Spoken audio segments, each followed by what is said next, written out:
The clouds parted over the Isles of Boreas. It was time to choose. The rebellion was in trouble. Ravens were scouting for the secret rebel base.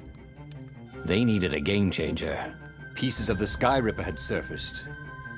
Renato knew that using it could go catastrophically wrong, but he was sure he could figure out how to use it safely.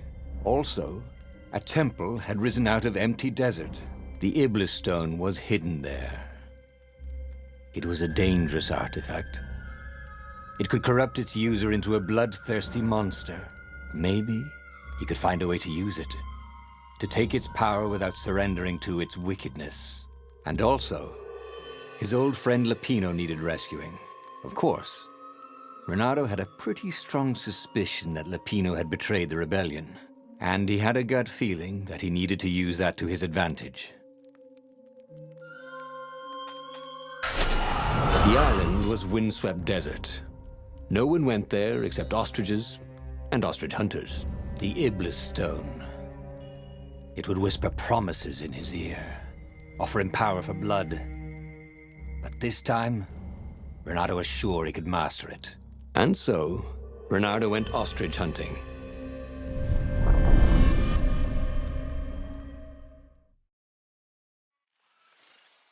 Every child could sing verses about the Sky Ripper, but ancient codices held hints of other things. A stone that ate souls, a ruby that drank blood, a jewel only a righteous man could give away. Were all these things the Iblis stone? Long hidden in a buried temple? Another ancient item that was only resurfacing now? Drawn up from the deeps by the Emperor's horrific rituals?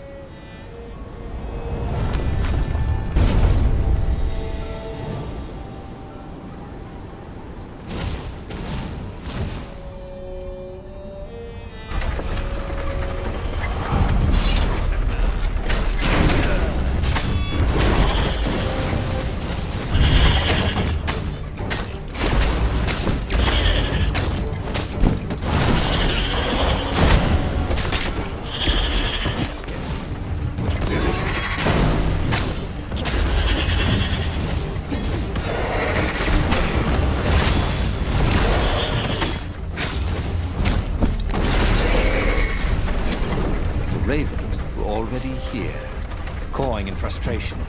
They were still searching for a way in. Good. Then he hadn't come too late.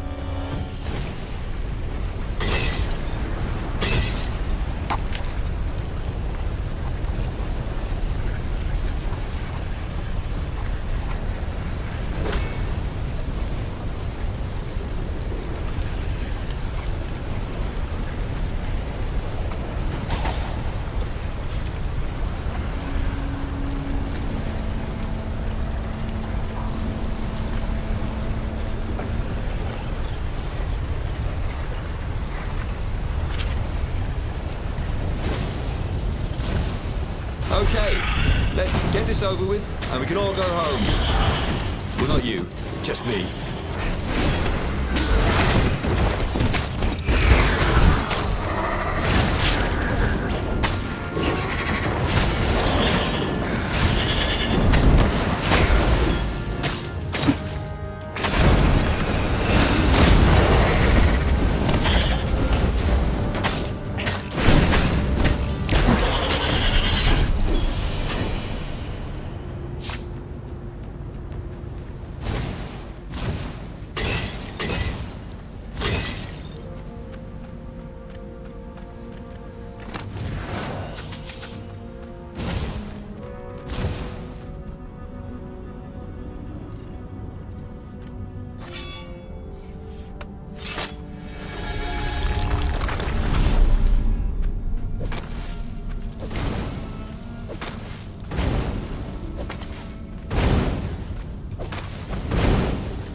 There had to be some way to use the Iblis stone.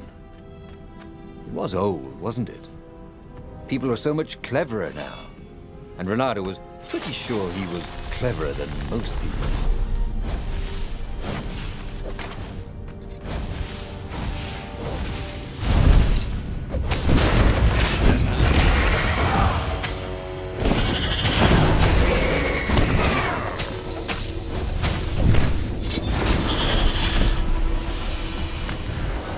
This chest was filled with old concert t-shirts. And something useful.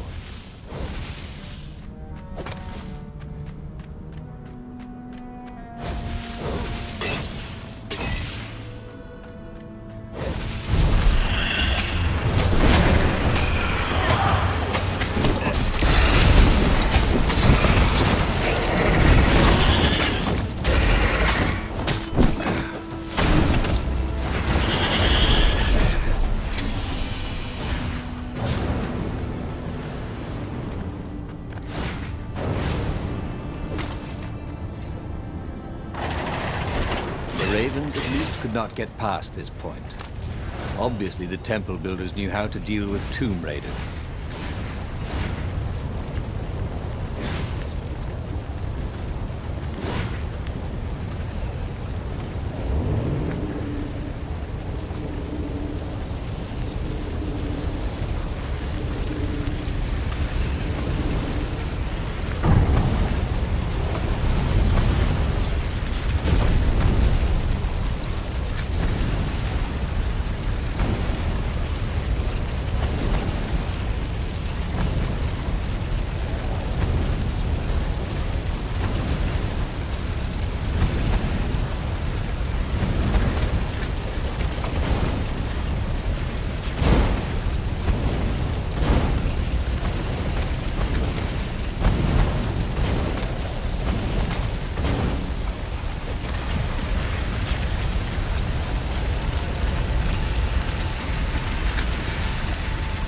It was a stone of the purest blackness.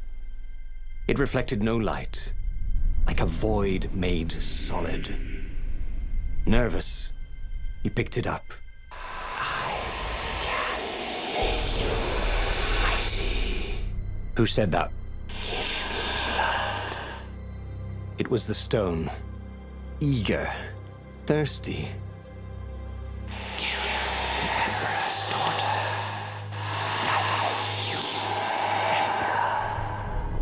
That seemed tempting and terribly wrong. Zenobia was the Emperor's greatest general and a potent witch. But they had been close once. And he had a sneaking suspicion the gem would try to control him. Why not capture the core of Sky Ripper instead? It was the eye of a lost god torn out by the transcendent Emperor to power his greatest weapon. "It's the core," said the stone anxiously. But even though Renato knew how evil the gem was, he had a clever plan for dealing with it.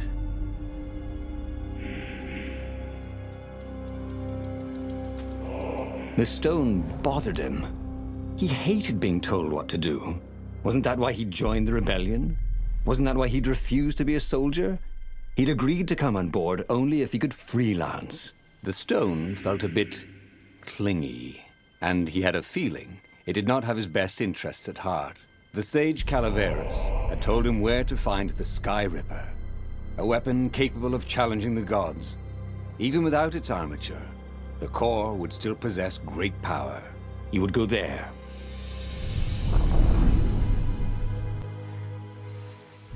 The moment he landed the Farfarer, Renato had a rare feeling of regret. It's not too late, he thought. He could turn around and sail for Zenobia's island. He frowned. Wait a minute. He didn't want to kill Zenobia, did he? Sure, technically she was the enemy, but they'd been at sword food school together. They'd never been lovers, but somehow they'd been closer. She'd told him every secret about herself, except the biggest one, that she was the Emperor's daughter. No. Whispered the stone. Before it's too late.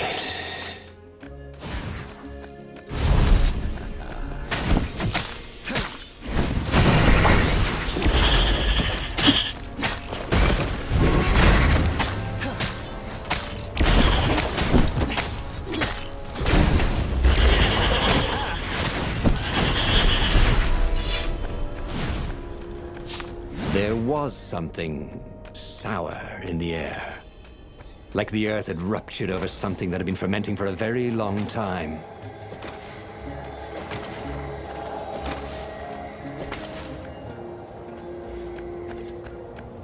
The stone hadn't lied about what it could do for him. With each raven he cut down, he felt a jolt of power flowing into his arm. "You're weak," whispered the stone. "The core will kill you." "Are you afraid of it?" Don't be ridiculous. It chuckled. But it's unstable. It will poison you if so much as carry it. And if you try to use it, it will explode catastrophically. Reynardo did not trust rocks that talked in his head. He went onwards.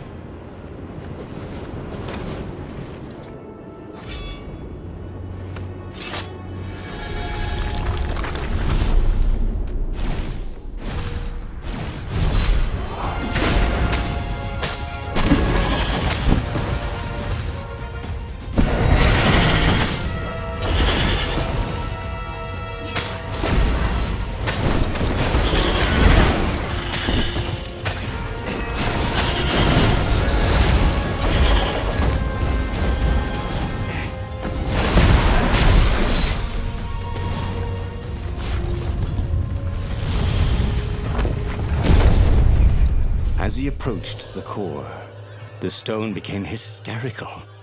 It's too much power. We will rip a hole in space and time. He had a sudden vision of plunging his gauntlet into the core and dying in anguish. That wasn't his vision, was it? The stone had sent him its darkest fears, hadn't it? He had a sudden impulse to do exactly that. He raised his right fist and plunged it into the core. There was a rush of light. He thought he could hear the stone screaming. And then he passed out. When Reynardo came to, the core was gone. But the Iblis stone was no longer black, but glowing with a blue light. And it was silent. "I can't hear you," he sang out, and "Yoo-hoo!" It didn't answer. "Ha!" he said. He had defeated the demonic gem with the power of his mind. He felt invincible. It was time to attack the Imperial outpost on the Nexus. Take the battle to the enemy. But among the huge crystals, there was also an observatory. A wise man would probably ask the scientists exactly what he had first. How wise was he? As the Farfarer made its way toward the Nexus, Reynardo watched sparks fly out of the core. The Iblis stone sucked them in hungrily. You'd think the stone would want this kind of power, wouldn't it? Thought Reynardo. Well, the scientists would explain it all. This time, Reynardo was sure he'd figured out how to use the core safely.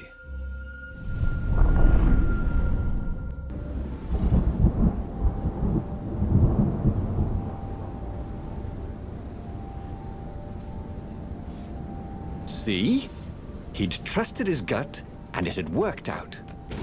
That's what it meant to be a hero. To ignore the naysayers and the odd-makers, and do what you knew was right, and have it turn out to be the right thing. Well, he wasn't worried.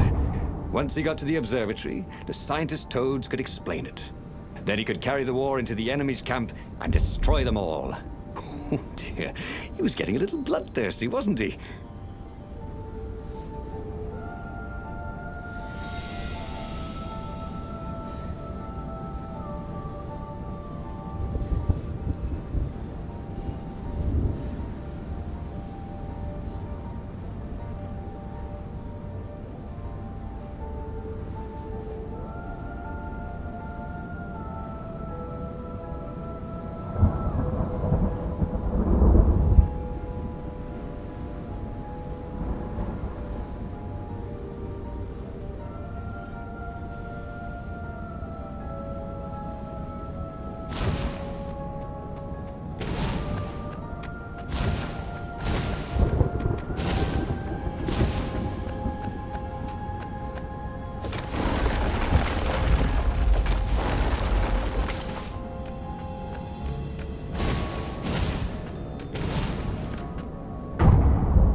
Reynardo had never felt better in his life. Normally, a battle would wear him down and he would need a night's sleep. Now he felt like he could go all night and all day. He felt like people were cheering him on, and he could practically hear their applause as he slew one raven after another.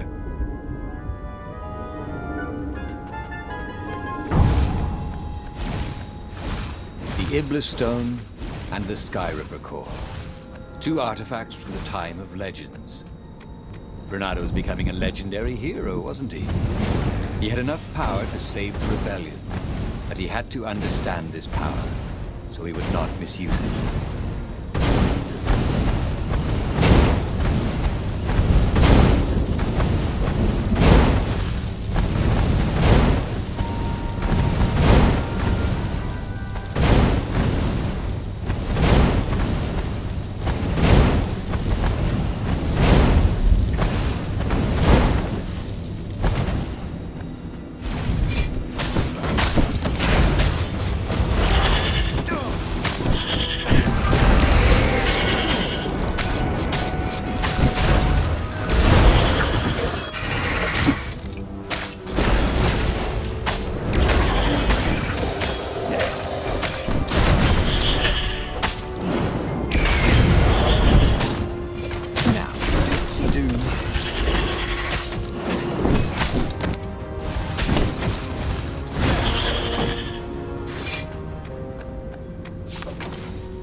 The toads at the observatory measured the stone with their occult devices. I fed it the core of Sky Ripper, explained Reynardo. No more feed and souls. But the core is not an unlimited energy source, said one toad. Another said, there's a feedback loop, you see, which could overload the stone. The stone doesn't actually feed on souls, claimed a third, but on pain of killing another sentient being. If you can truly be at peace with yourself, it would not overload. This was all very confusing. At peace?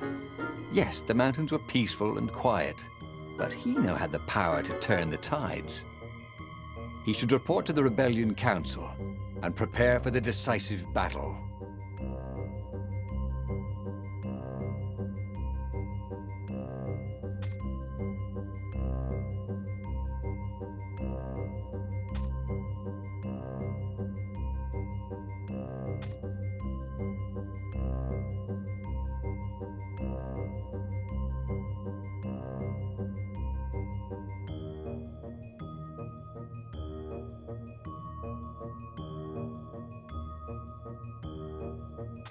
The one thing he understood from all the toad arguments, maybe the stone did not feed on blood or souls or rage. It fed on empathy.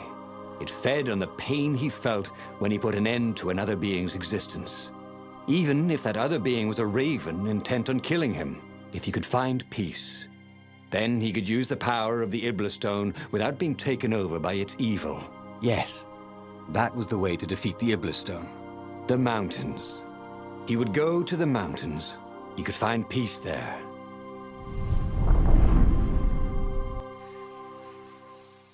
Unfortunately, the mountains were not empty. There were ravens everywhere. No matter. He had to fight, yes, but he didn't have to be angry. Parry, dodge, slash, and breathe. Yes, focus on the rhythm, the dance of it. Not on the blood or the raven's core as they died. It was working. He wasn't feeding those dark jolts of eldritch energy. He wasn't feeding the Iblis Stone.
the stone was still silent. His mind was his own, and his heart, too. He bore them no ill will, these ravens. They were doing their job. They were expressing their nature. Dance, whirl, parry, jab. It was all so simple, wasn't it? Something was missing. He didn't feel truly at peace. Wait. Wasn't this near where Calaveras lived? The sage would help him figure it all out.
The Iblis Stone, silenced by the Sky Ripper's core, had given Renato enough power to challenge the Imperial fleet.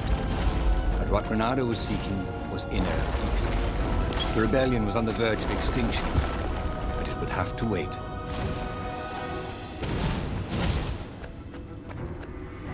At the end of the mountain path, he found the wise Calaveras in his workshop. "Do you fix souls or only artifacts?" he asked the sage. Does your soul need fixing? Asked the sage. "I've been killing a lot of ravens lately," he told the sage. You're a fox, said Calaveras. And to kill birds is part of your nature. Take joy in it. I mean, I might as well worry about eating flies.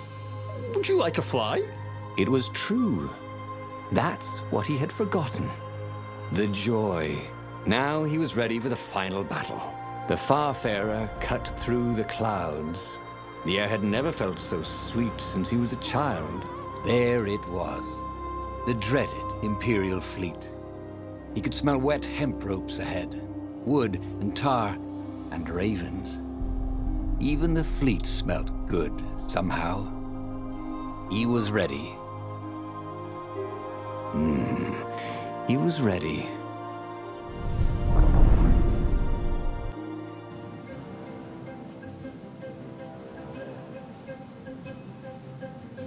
Renato had it all squared away in his head. He would kill the Emperor. Isengrim III had begun well, but he had gone mad. He was trying to invoke the lost gods by means of dark, blasphemous rituals. That was a secret. But the victims had spoken to Renato. The ghosts had spoken. No anger. Renato could not afford anger. It was empowering the crystal in his sword. That made him stronger, but it clouded his mind. He would not be a hero. A hero strives. Renato would just be one with everything.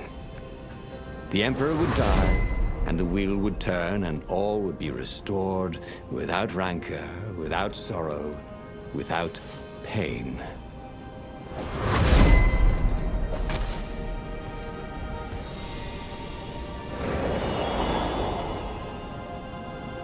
But the more he thought about it, and he had so much more time to think about it now that he was not worrying about the battle, killing the Emperor would not change anything. Another would take his place. Perhaps Zenobia. Perhaps the Speaker of the Rebel Council, and power would corrupt them too, and death would make grief would lead to hatred. He must lead by example. Reject the violence. Reject the desire to create violence. But how?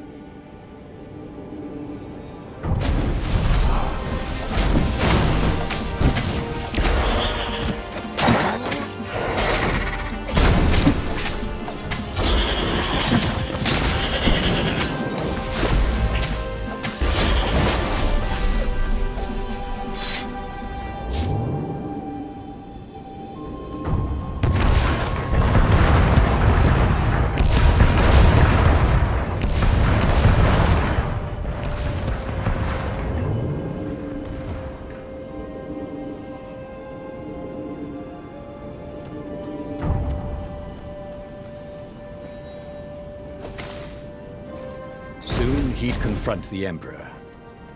Funny that this whole war had come about because the Emperor feared death. And now it was coming for him. There was some sort of lesson there, wasn't there?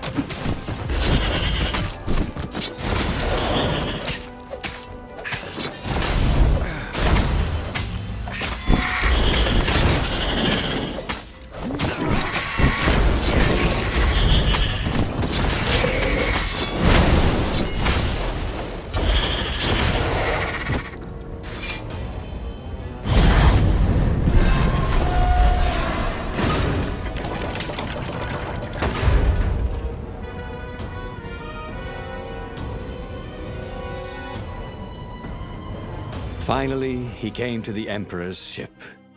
The path behind him was strewn with dead ravens. The path to enlightenment. His mistake, he realized, was trying to change the world.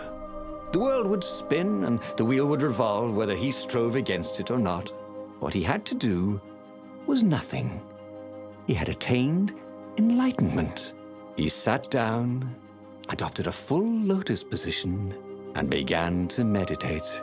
And all around him, the warriors stopped fighting too. They knew. They could feel his enlightenment. They gave up fighting, dropped their weapons, and became his disciples. No, just kidding. The nearest raven stabbed him with a sword and then chopped off his head. I might not have thought this through properly. Thought Renado's head as it rolled around the deck and died.